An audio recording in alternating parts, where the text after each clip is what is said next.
আজ আমরা coronary ধমনীগুলির microvascular dysfunction নিয়ে আলোচনা করব। নাম থেকেই বোঝা যায় মাইক্রো মানে খুব ছোট। আমরা সবাই জানি ব্লকেজ সম্পর্কে, যা হার্ট অ্যাটাকের কারণ হতে পারে। এগুলি সবই প্রধান রক্তনালীর ভিতরে ব্লকেজের কারণে হয়। এখন এই প্রধান রক্তনালীগুলি আসলে হৃদয়ের ভিতরে ছোট রক্তনালীগুলিকে পথ দেয়। এখন এই ধমনীগুলির রোগ ও সমস্যা সৃষ্টি করতে পারে। আমাদের এ সম্পর্কে জানতে হবে। তাহলে এই ধরনের রোগের রোগীদের মৌলিক লক্ষণগুলি প্রধান ব্লকেজের মতোই হবে, যেমন হাঁটার সময় বুকে ব্যথা, হাঁটার সময় শ্বাসকষ্ট, হাঁটার সময় হৃদস্পন্দন, এবং তখনই রোগী ওপিডিতে আসে বুঝতে যে হৃদযন্ত্রের সমস্যা আছে কিনা।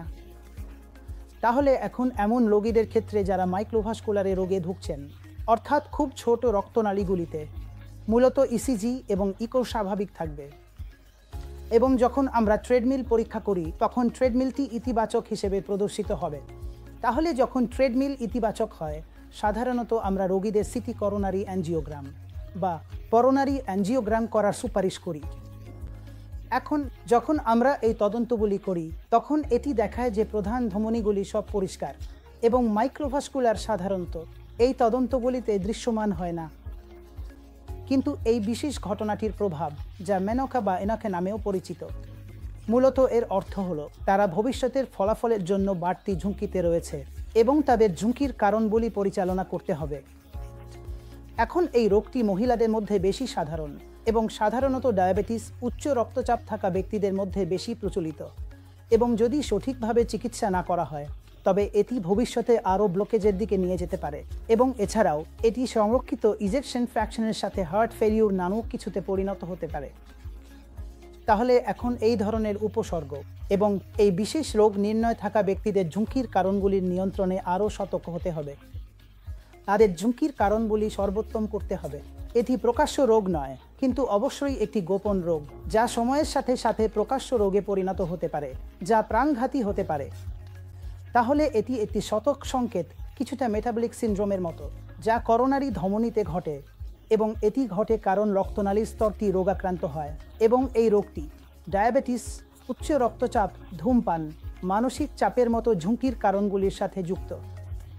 তাহলে এখন এই সমস্ত কিছু মূলত এই নির্দিষ্ট রক্তনালীগুলির মাইক্রো পরিবেশ পরিবর্তন করে, এবং এই মাইক্রো রক্তনালীগুলিতে প্রদাহ শুরু হয়।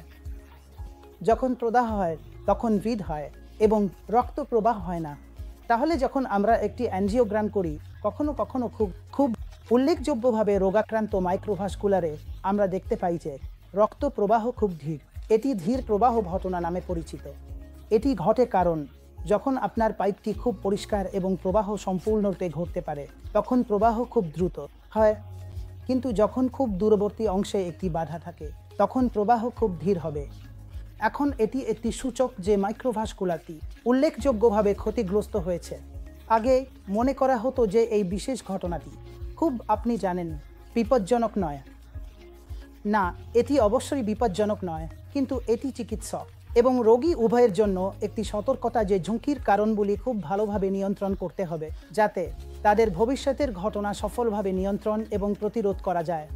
এখন এটি সংক্ষেপে করোনারি ধমনীগুলির মাইক্রোভাস্কুলার ডিসফাংশন সম্পর্কে। ধন্যবাদ।